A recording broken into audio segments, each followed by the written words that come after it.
warahmatullahi wabarakatuh. Alhamdulillah. Alhamdulillahirabbil alamin. Alhamdulillahirabbil alamin. Alhamdulillahirabbil alamin. Allahumma shalli ala Muhammad wa ala ali Muhammad. Alhamdulillah. Menjelang pukul 10, matahari sudah menampakkan keperkasaannya. Kita sudah merasakan teriknya. Dengan terik ini badan kita terasa panas, tapi tumbuhan-tumbuhan yang ada di depan ini sangat menikmati panasnya matahari. Mereka telah melakukan proses fotosintesis, yaitu proses untuk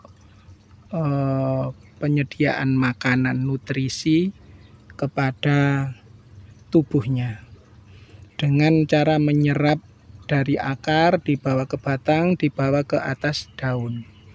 Inilah cara memasaknya. Kalau kita di bawah kompor, di atas kompor, ini di dedaunan. Dan inilah kuasa Allah. Mungkin kita waktunya istirahat, mereka agar tidak keteduhan kita, agar leluasa untuk melakukan proses makan.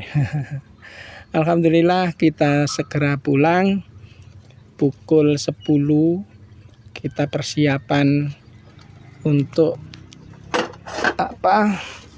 melakukan iktikaf setelah zuhur, dan kita usahakan sampai maghrib. Bila tidak ya pokoknya iktikaf. Ini kita teladani dari apa yang disampaikan seorang kiai karismatik di zaman ini. Tentu kita sudah mengenal meskipun mungkin belum ketemu, yaitu Kiai Haji Bahauddin Nur Salim, atau lebih terkenalnya beliau disebut Gus Baha. Beliau mengatakan kurang lebih ya, yang namanya kurang lebih ya, mungkin ada yang kurang, ada yang lebih. Beliau menyampaikan saat ini ya, kalau diibaratkan di Mekah itu sekarang jam 10, sedang berbondong-bondongnya jamaah haji menuju Arafah. Bahkan mungkin sudah ada yang sudah sampai di Arafah. Nah, untuk melakukan wukuf yaitu wajibnya haji. Karena tidak ada haji tanpa wukuf. Dan wukufnya itu di Arafah, tidak bisa dipindah ke yang lain. Nah, dikala jamaah haji ini melakukan wukuf, kita umat Islam yang tidak melakukan ibadah haji disunahkan puasa Arafah. Namun demikian Gus Baha mempunyai ikhtiar, dan beliau tidak menyampaikan dalilnya apa. Jangan menanyakan dalil ya. Ini pemikiran kesolehan ya. Beliau berpikir atau beliau melakukan riset pada dirinya bahwa saat-saat seperti itu setelah zuhur, saat zuhur itu Allah turun beserta malaikat di Arafah menjemput. Nah, bukan kita yang datang, tapi Allah dan para malaikat yang datang. Nah, di saat itulah para jamaah haji dianjurkan banyak-banyak berdoa, berzikir, membesarkan Allah, mensucikan Allah, bersyukur. Nah, itulah yang dilakukan jamaah haji di Arafah.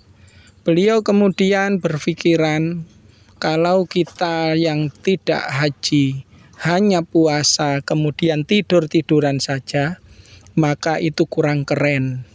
Maka mari kita sisihkan waktu untuk iktikaf. Kita tidak iktikaf di tengah lapangan yang panas seperti di Arafah, tetapi kita iktikaf di masjid. Kita perbanyak zikir, kita perbanyak bertasbih, tahmid, tahlil, takbir, dan banyak berdoa. Kita menyongsong dan menghormat kepada para jamaah haji yang sedang wukuf dengan cara demikian. Ini ikhtiar kesolehan. Jadi kata Gus Baha, jangan tanya dalilnya. Ini ikhtiar kesolehan, pikiran kesolehan, gitu aja. Mungkin bagi Anda yang berjalan di thariqah, yang belum berpikiran sampai di sini, cobalah dikaji ulang. Mungkin ini menjadi sarana ibadah yang baik.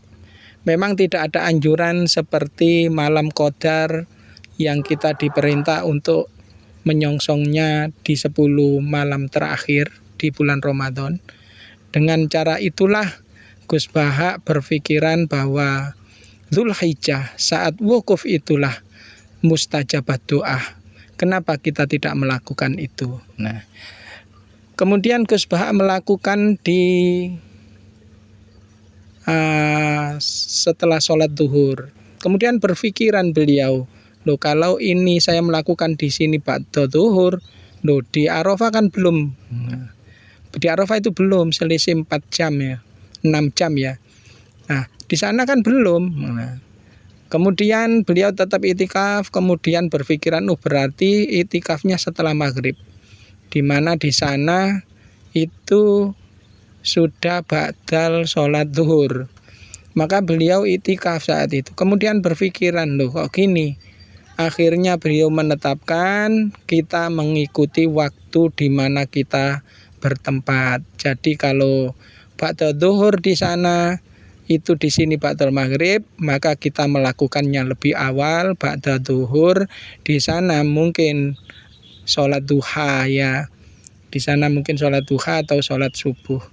Demikian teman-teman, monggo yang berkenan untuk itikaf di masjid, niatkan itikaf. Niatkan membaca doa dengan banyak berzikir, bertasbih kepada Allah Subhanahu wa taala. Demikian, mohon maaf bila ada kekurangan. Kami mohon diri untuk istirahat dan menyongsong sholat zuhur, dan insya Allah segera kami melakukan iktikaf. Minimal kita lakukan sampai setelah sholat asar, dan bila memang memungkinkan nanti insya Allah kita lakukan sampai maghrib. Demikian, masalah buka puasa itu urusan nomor 100 lah. Kalau di masjid masih banyak air, kemudian nanti masalah berbuka kita atur kembali.